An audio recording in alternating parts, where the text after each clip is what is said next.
Name node is the central component that manages the file system. It basically holds the permission. It holds the date. It holds the detail of where every data is stored.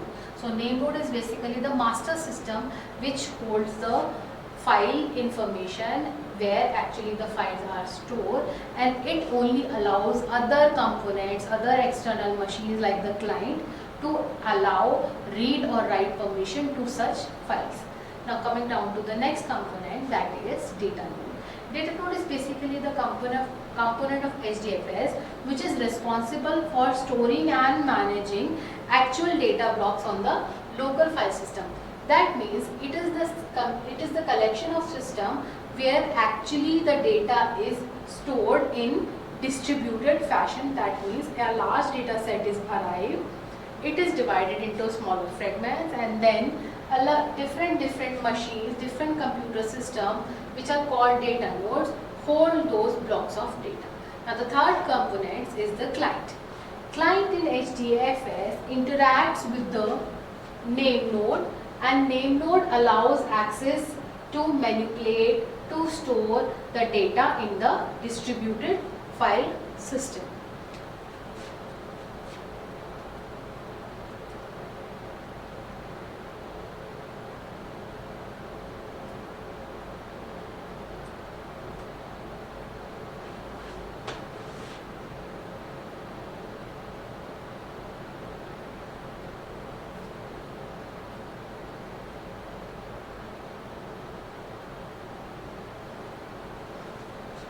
Now we have discussed what are all name node and data node. Name node is represented here. It stores the metadata. Metadata means that this is the actual data. It is divided into blocks. It has multiple copies. One block has multiple copies at different locations. One block has copies at different locations.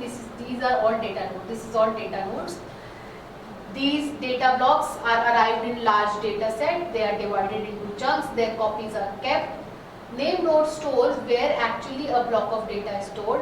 A client machine with the help of certain functions requests name nodes to change and manipulate the data. The name node confirms and allows the read and write operation on such data blocks. Right? See, data blocks get read permissions with the help of name nodes. Okay?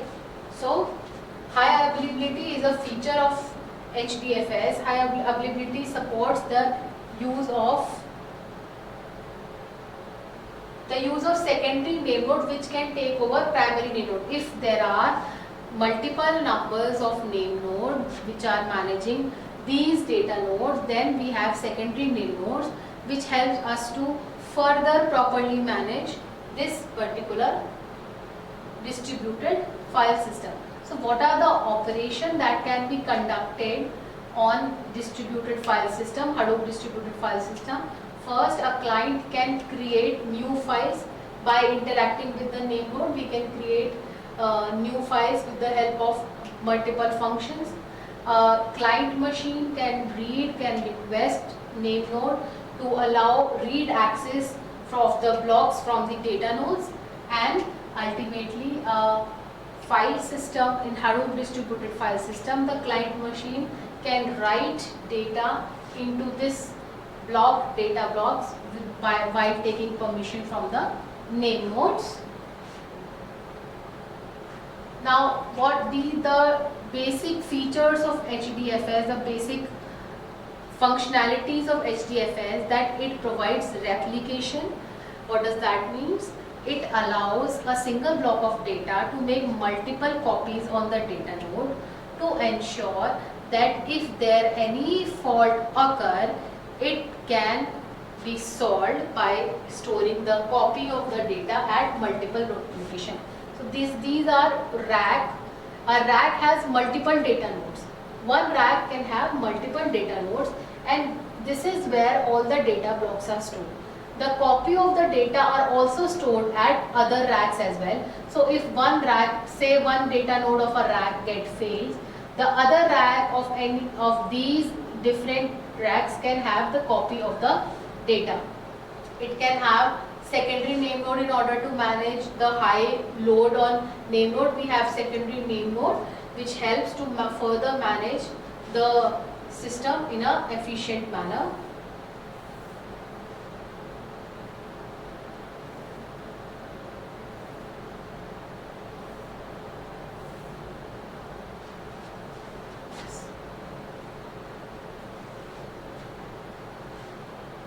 Okay, fault tolerance again, if a data nodes fail, the HDFS automatically replicate the missing blocks by taking it from the other data nodes. So if this rack fail, fault tolerance is a feature that allow to have the copy of the data if any data is lost because of the failure of the machine.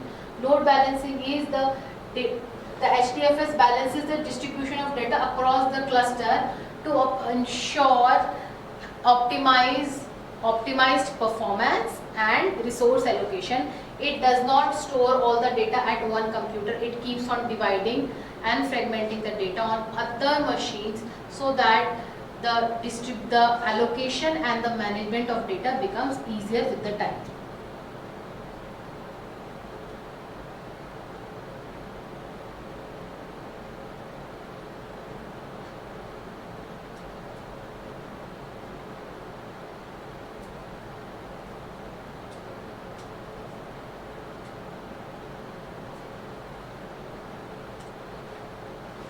What does HDFS as a security provides? It provides authentication, authorization and encryption. It protects the data. Authentication, it ensures that only authorized user can access the data in the file system. Authorization provides granular access control. Granular access control means not every person is allowed to use all the part of the data. Specific permission for specific part of data is allowed in granular access control. And next is encryption. Encryption is the data and is end-to-end encrypted in order to protect the file system, the data stored in the file system. Now HDFS performance optimization, it provides data locality. That means HDFS prioritize data processing on the same nodes where the data is stored. That means where the data was actually stored, all the changes, manipulation, reading and writing operation are preferred to be performed on the same data where it was actually stored to minimize, to reduce network latency. Next is the block size. The HDFS uses large block size, which is typically 128 MB for each data block, to reduce overhead in managing multiple copies of the data if the number of data fragments is small. Next is caching. The HDFS support caching frequency, access block, the block memory to improve read and write performance. It has a caching concept so that we can easily access data. Now, what are the major key takeaways? So, HDFS provides scalable storage. HDFS is highly available in nature. HDFS provides performance optimization, and HDFS has security and access control in order to manage large category of data that occurs on the system. That's all for the class. Thank you so much.